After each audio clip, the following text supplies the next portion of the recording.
Hello, everybody, and welcome back to 100% Clueless. I'm Kyle, and you'll notice that it's just me today. Yeah, while we were recording this, apparently something happened in the audio. Well, it's gone. It went bye-bye. So it's just going to be me talking for 17 minutes over this, and yeah, it'll probably be just me for the next few episodes. So, since I have you here, let's talk about Batman a little. I like Batman. He's not my favorite character, but I like him.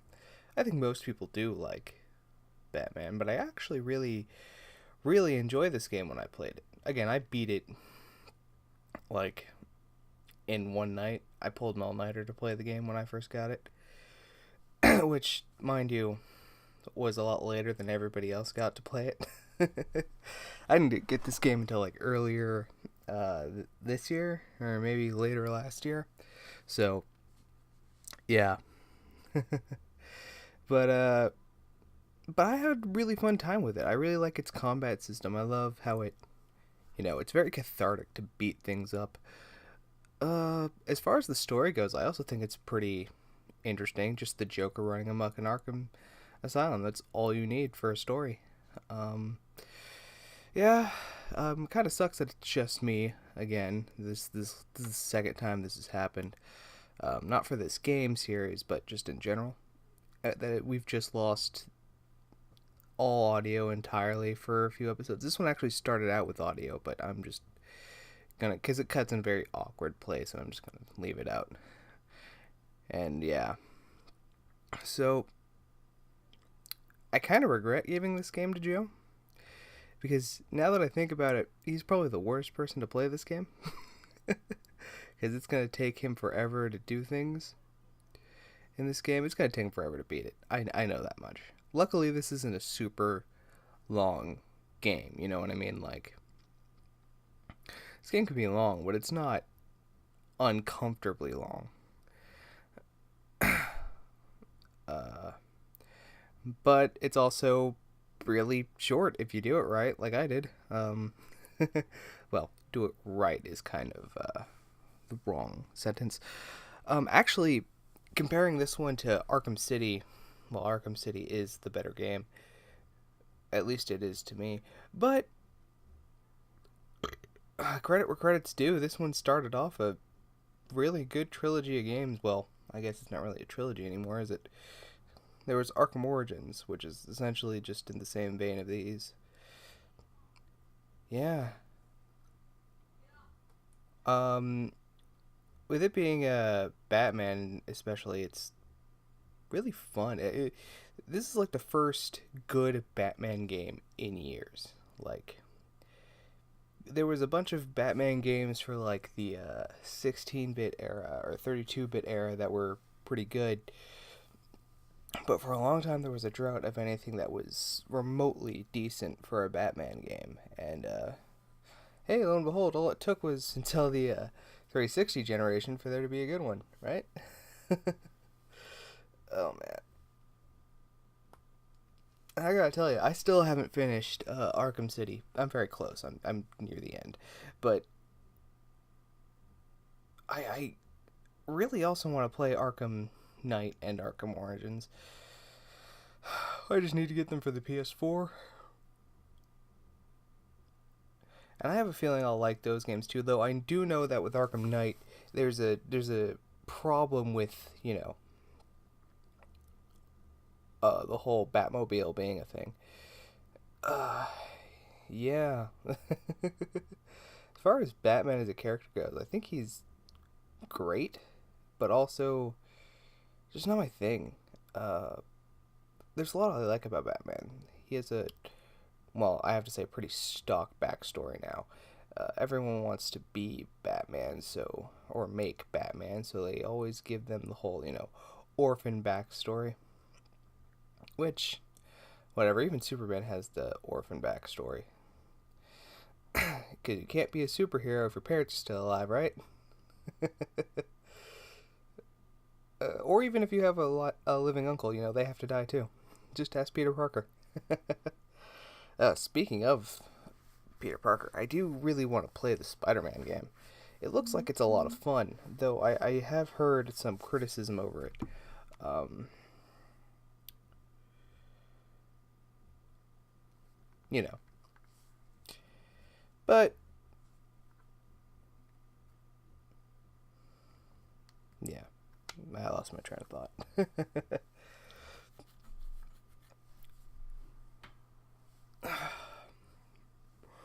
But I think in this episode we'll be seeing one of my favorite Batman villains. Batman has a lot of villains, and they're that most of them are good, pretty good in their own right. You know, you have Bane who breaks the bat. You have the Penguin who's just this conniving little dude who likes penguins a lot. That's his persona. But besides that, I like the contrast between Scarecrow and Batman, because Batman tries to use fear to stop criminals. Well, Scarecrow uses fear as a criminal, so he kind of works as this great, uh, you know, what am I looking for? Contrast to Batman. He also just has the most fun. There's also the Mad Hatter, who's pretty cool. He makes a good show in he shows up with a good cameo in Arkham City. He he has a really trippy dream sequence, and I think that's why I like him in this game so much. Scarecrow. It's because he has like the best sequences in this game. Because with Scarecrow, they were just like, yeah, do whatever the fuck you want. All right, this is Joe brought up a good point that this game kind of needs a mini map to show you where we're going, and while he's right, I think having it would be kind of a little distracting. There's no real HUD for this game, so having it would be a little weird. Oh man, these character models have not aged well, have they?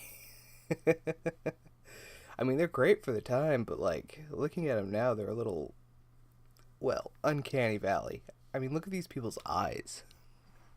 They're staring into the void. Especially Batman. Oh god. But yeah. Yeah, looking back on these games now, and for the record, I've been playing a lot of Red Dead Redemption 2, and that game is freaking beautiful. But then you go back to games like this, and you're just like, man, we have come a long way. Oh, and here Joe goes, being the least stealthy person I have ever met ever in a Batman game. And this is another reason why I'm kind of regretting giving it to him, because he will not play by the game's rules. He will not be stealthy. Maybe he will by the end, because he'll realize it's just the best way to go about it. But he's too impatient. He's just... Wow, that guy did not see that at all.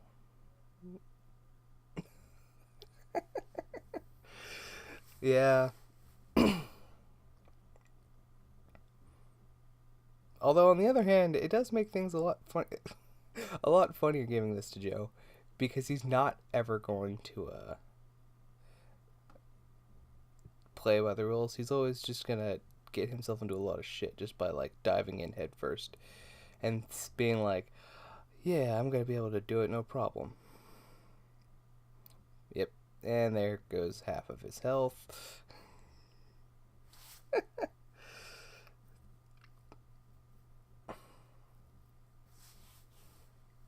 Yeah, he's not very good at the game, is he? Oh, those chattering teeth. I always try to break every single one of those that I found.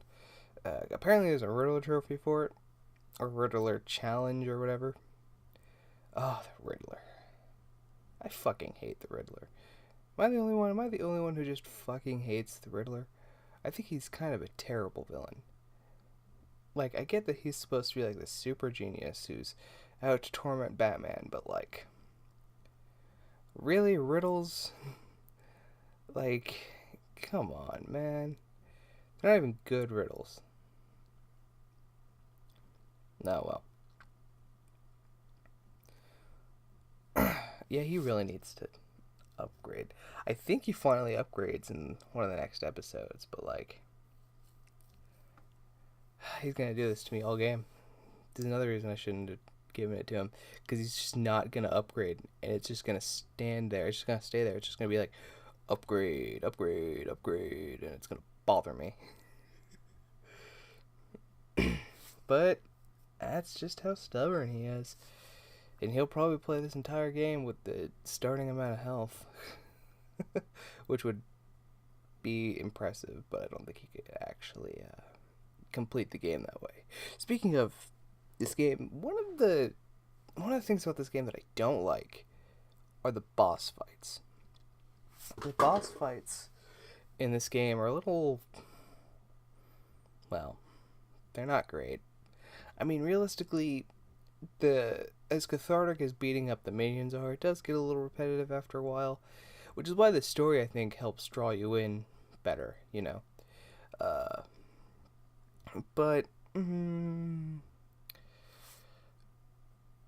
boss fights, on the other hand, they're just not good. Like, for instance, he's gonna get to Bane here in a few episodes. That's way too simple of a boss fight. You know what I mean? And I think that's why the Scarecrow sections are my favorite, is because they break up the shittiness of the boss fights. Because, like, I'm not going to say that his boss fights are necessarily great, but they are, at the very least, creative. You know, if you can't make a good boss fight, at least make a creative one. You know what I mean? But yeah, his design in this is really, really cool. Uh, he's got a really cool design. Nope, that's where you came in, idiot. There you go. There you go. Now you got it. Sorry, it's hard for me not to criticize him for this. Game's fairly straightforward, and he keeps making it more difficult than it needs to be. Of course, that's me with every other game I play.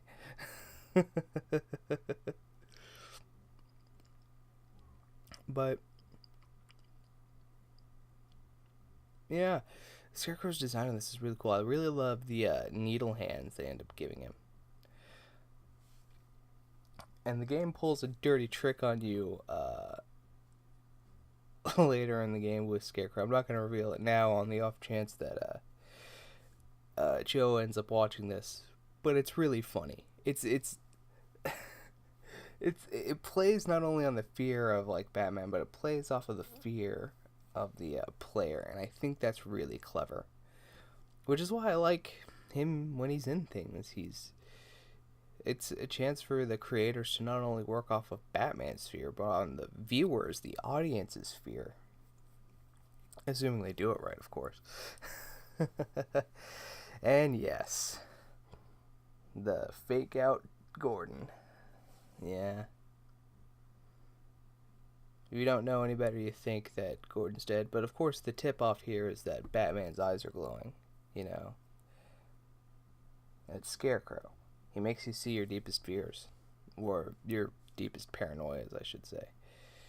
And Batman, his biggest fear is failing. That's what his biggest fear is. Losing everybody he knows because he failed. And that's why Scarecrow works so well with him. Because you get to see darker timelines of him failing.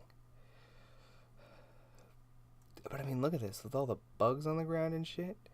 It's just creative. They got to just do shit with Scarecrow. And I kind of wish he was in Arkham City.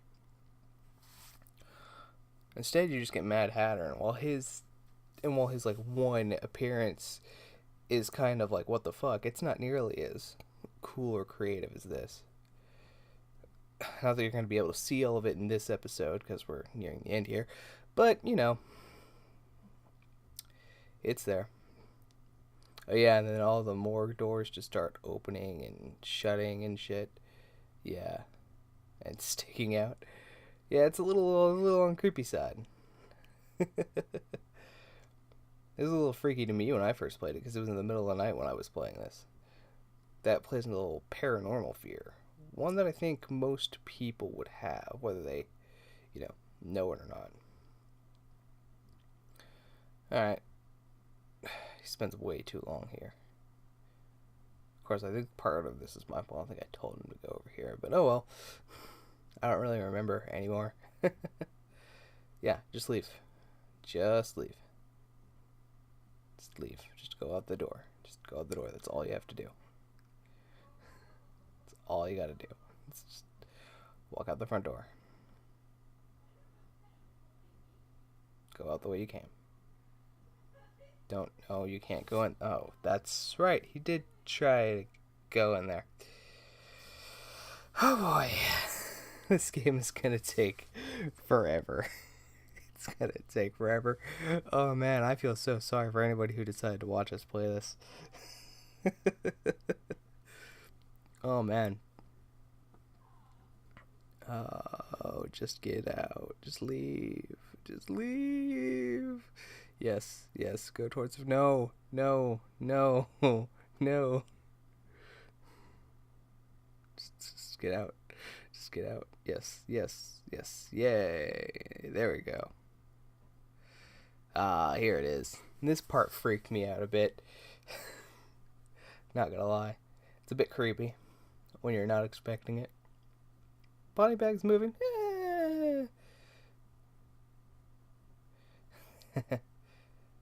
Wah wah.